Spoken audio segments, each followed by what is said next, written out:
ବାପୁଙ୍କର ଜନ୍ମଦିନ ଆସୁଛି, ତେଣୁ ତାଙ୍କ ସ୍ମୃତିରେ ଆମେ ତାଙ୍କ ପାଇଁ ଗୋଟିଏ ରଚନା ଲେଖିଛୁ। ରଚନାଟିର ନାମ ହେଉଛି ଆଜି ବାପୁ ଥିଲେ।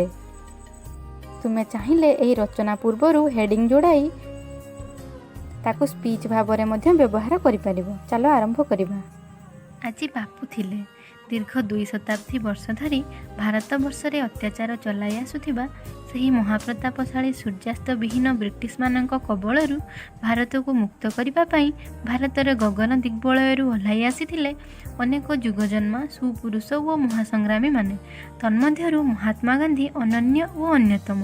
ସତେ ଯେମିତି ଭାରତ ମାତାର ପରାଧୀନତାର ରଜ୍ଜୁକୁ ଛିଣ୍ଡାଇବା ପାଇଁ 1969 ମସିହା ଅକ୍ଟୋବର 2 ତାରିଖରେ ମହାତ୍ମା ଗାନ୍ଧୀ ଏହି ଧରାପୃଷ୍ଠରେ ଅବତରଣ କରିଥିଲେ।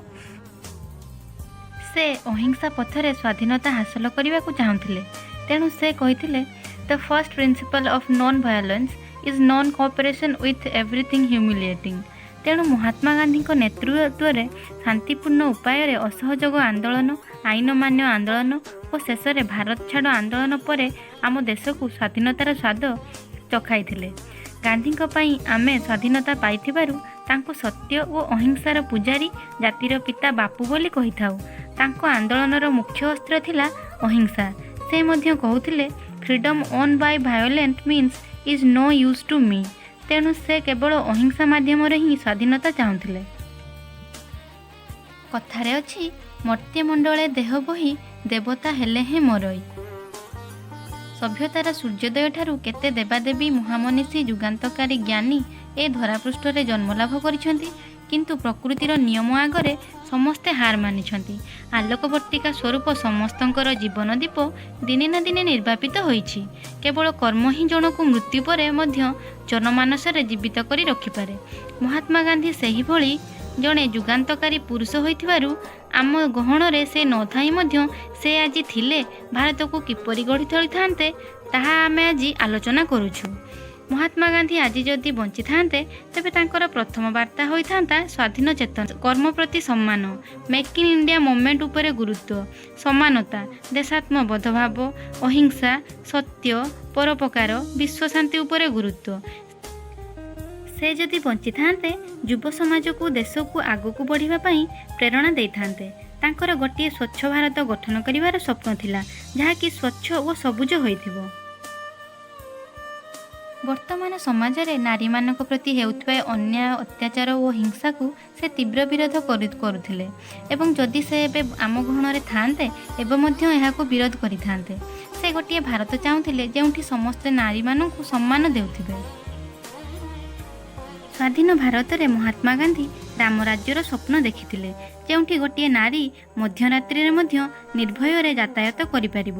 କିନ୍ତୁ ଦୈନିକ ସମ୍ବାଦପତ୍ରରୁ ନାରୀ ନିର୍ଯାତନା ଓ ବଳାତ୍କାରର ଯେଉଁ ଘୃଣ୍ୟ ଖବର ମିଳୁଛି ତାହା ବାପୁଙ୍କ ସ୍ୱପ୍ନର ପୂରାପୂରି ବିପରୀତ।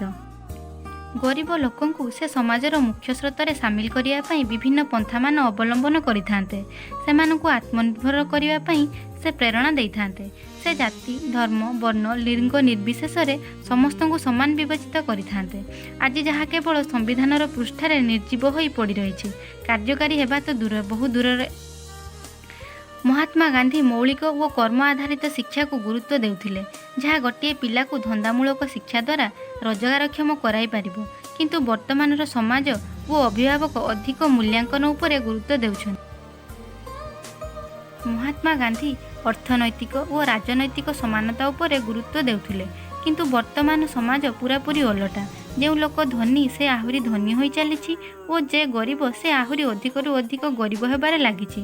ସେ ସୁନାର ଭାରତ ଗଠନ କରିବାର ସ୍ୱପ୍ନ ଦେଖିଥିଲେ, ଯେଉଁଠି ସମସ୍ତ ଧର୍ମର ଲୋକ ଗୋଟିଏ ପକ୍ଷୀର ଅସଂଖ୍ୟ ପର ସଦୃଶ ରହି ପକ୍ଷୀଟିକୁ ଉଡ଼ିବାରେ ସାହାଯ୍ୟ କରିଥାନ୍ତେ। କିନ୍ତୁ ଏଠି ଲୋକମାନେ ଧର୍ମ ନାମରେ ଦଙ୍ଗା କରି ନିଜେ ହିଁ ନିଜକୁ କ୍ଷତ ପହଞ୍ଚାଇ ପକ୍ଷୀଟିକୁ କ୍ଷତାକ୍ତ କରିବାରେ ବ୍ୟସ୍ତ।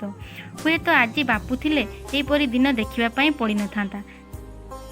ସେ ସ୍ୱଦେଶୀ ଦ୍ରବ୍ୟ ଉପରେ ଗୁରୁତ୍ୱ ଦେଉଥିଲେ। ସେ ଚାହୁଁଥିଲେ ଦେଶ ଜ୍ଞାନ ବିଜ୍ଞାନ କ୍ଷେତ୍ରରେ ଅଧିକ ଆଗକୁ ଯାଉ, ଅସଂଖ୍ୟ କାରିଗର ଗଢ଼ି ଉଠନ୍ତୁ ଦେଶରେ। ତେବେ ଅନେକ କର୍ମକ୍ଷେତ୍ର ଉପୁଜିବ ଓ ଦେଶରେ ବେକାରୀ ସଂଖ୍ୟା କମିବ, ଯାହାଫଳରେ ଦେଶ ଉନ୍ନତ ଓ ଆତ୍ମନିର୍ଭରଶୀଳ ହେବ। ଗାନ୍ଧିଜୀ ନଥିଲେ କ'ଣ ହେଲା? ତାଙ୍କର ଅସଂଖ୍ୟ ବୀର ସନ୍ତାନ ଆମେ ତ ଅଛୁ। ଆମେ ଚାହିଁଲେ ତାଙ୍କର ସମସ୍ତ ସ୍ୱପ୍ନକୁ ପୂରା କରିପାରିବା। ପ୍ରଥମେ ପରିବର୍ତ୍ତନ ନିଜ ଭିତରେ ଆଣିବା। ଏକରୁ ହିଁ ଅନେକ ହୋଇଥାଏ। If you can't find a good person be a good person. ନିଜ ପାଖରୁ ହିଁ ଆମେ ପରିବର୍ତ୍ତନର ସ୍ୱର ଆରମ୍ଭ କରିବା। ସମସ୍ତଙ୍କୁ ସାହାଯ୍ୟ କରିବା, ପରୋପକାରୀ ହେବା, ସତ୍ୟ ଓ ଅହିଂସା ପଥରେ ଚାଲିବା।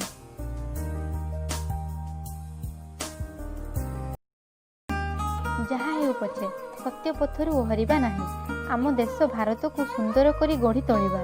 ଯେବେ ସାହାଯ୍ୟ ମାଗିବା ବାଲା ଠାରୁ ସାହାଯ୍ୟ କରିବା ବାଲା ଅଧିକ ହୋଇଯିବେ, ସେତେବେଳେ ଦେଶର ସମସ୍ୟା କମିଯିବ। ମହାତ୍ମା ଗାନ୍ଧୀ କହୁଥିଲେ, the best way to find yourself is to lose yourself in the service of others.